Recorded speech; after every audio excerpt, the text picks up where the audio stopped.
So this is a very interesting run where we let ourselves change the settings as much as we want.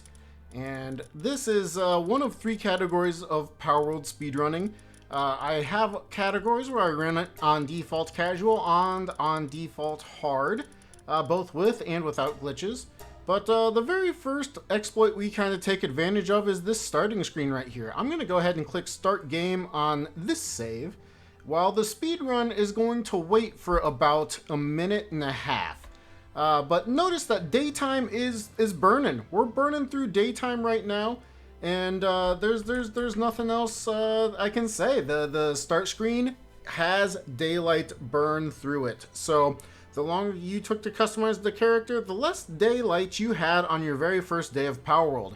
However, this particular speedrun was getting to where it needed to be nighttime too quickly, so I started waiting on the start screen, and that was really unfortunate, as the fear of every speedrunner is waiting and needing to slow down. I think nobody necessarily likes that, but we waited, and then you had to run out and hope that you saw lamb balls. If you didn't see lamb balls, you just waited about 2 minutes for nothing. So here, I would have gotten lucky, and I'd say you find, oh no, I didn't get lucky, it was a dinosaur. So I would have had to have reset. And I would say it's about a 1 in 3, maybe a 1 in 4 of getting lamb balls. At least it felt like that when I was doing this run, so I didn't particularly enjoy that, but the rest of the run is super cool.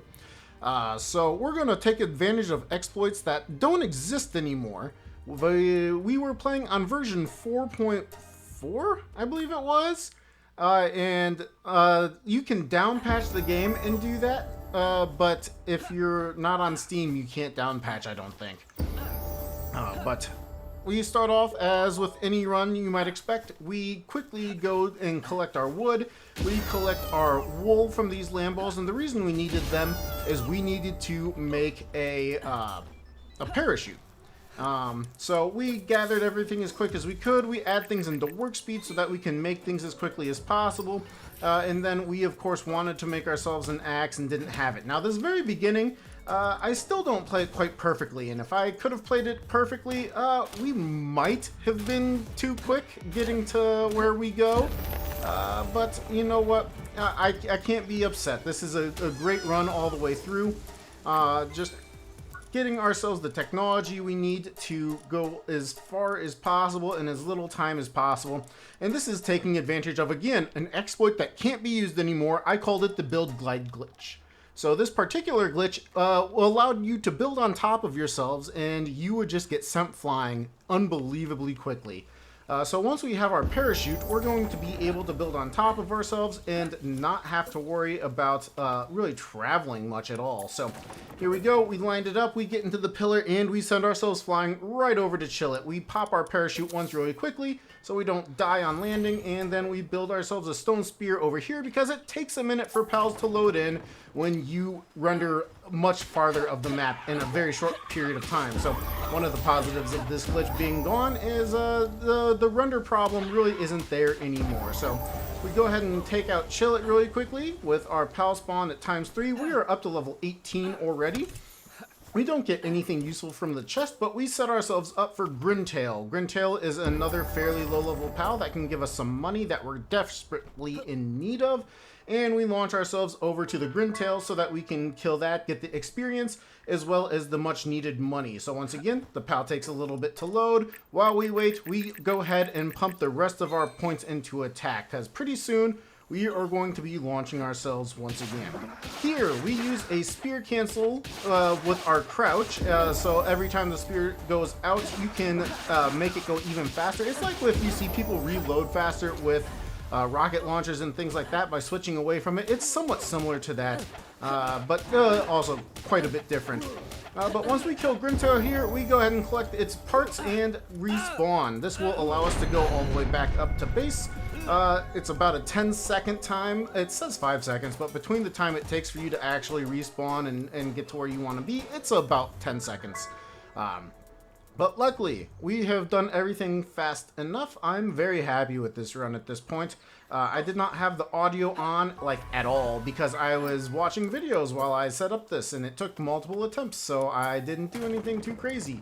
But we lined this up. We ended up lining it up a little bit too low, and when you don't get it perfect, you can see it doesn't send you like you want to, but we're off to Fisherman's Point, making sure we're ready with all the attack that we can get. We have money in terms of items to sell, and we're about to buy ourselves a gun, as well as get ourselves the ammo needed, and then we're off to Faybreak to level and get to level 50 as fast as possible.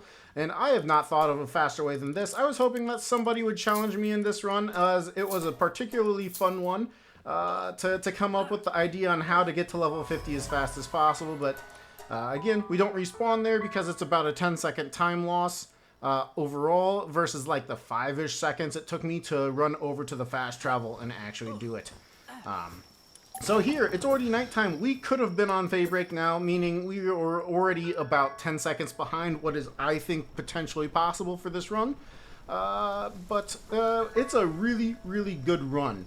Coming up, we're now using yet another exploit glitch. I don't know what to call this one, but we are constantly spamming our summon POW button and our summon glider button. So for PC it was E and spacebar, and that just allowed us to maintain height without doing anything too crazy. That is still in the game. I really don't consider that one a glitch or an exploit, but you can definitely consider it that way if you want.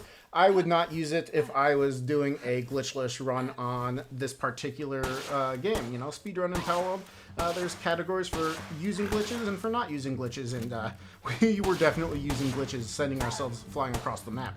We get a level 51 Loot Moon. We wanted a level 50 first because it would have given us some levels. The levels will then make sure that we are doing as much damage as possible.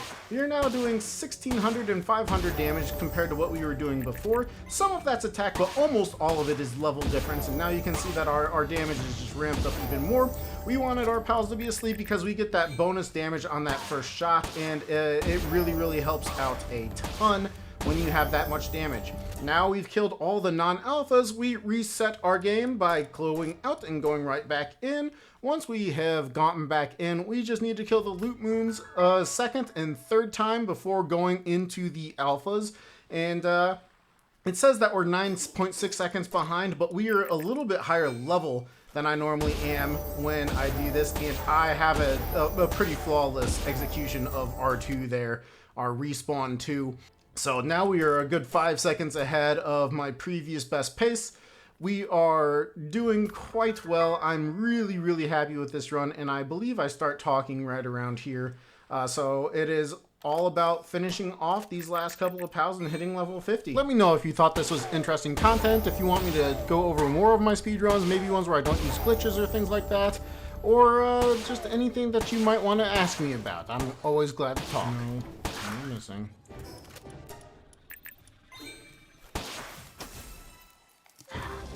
That's my fault, that's my fault.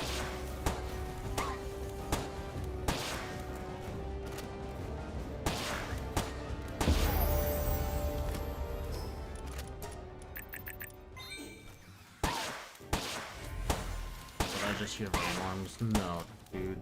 Please no, please no, please no.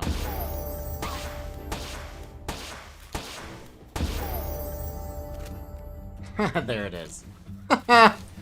Alright, cool.